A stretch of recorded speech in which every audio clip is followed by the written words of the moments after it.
దీనికి సంబంధించి ఇప్పటి వరకు కూడా అఫీషియల్ గా ఇటువంటి ఫోటోస్ కూడా మనకి బయటికి రిలీజ్ చేయలేదు. అయితే ఇప్పుడు ఈ పెళ్లికి సంబంధించి మెను ఏదైతే ఉందో ఈ మెను హాట్ టాపిక్ గా మారింది. తమ పెళ్లికి వచ్చే అతిథుల కోసం నోరూరించే డెలిషియస్ డిషెస్ చేపించారంట విజయ్ అండ్ ఇంకా రష్మిక.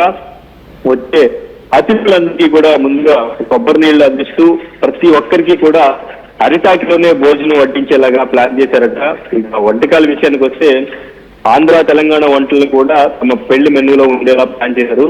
నాటుకోడి పులుసు, గారెలు, హైదరాబాద్ దమ్ బిర్యానీ, పచ్చి పులుసు, పప్పు అండ్ ఇంకా పాత్ బస్తీకి చెందిన కీమా సమోసా వంటివి కూడా మెనూలో ఉన్నాయి. అండ్ ఇంకా వీటితో పాటు రష్మిక తరపున కూర్గ్ ప్రత్యేకమైన వంటకాలైనటువంటి కదం ముట్టు అంటే రైస్ బాల్స్, పాండి కర్రీ, నూనె పొట్టు ఇటువంటివన్నీ కూడా నూడిల్స్ తో సహా అన్ని కూడా మెనూలో ఏర్పాటు చేయడం జరిగింది.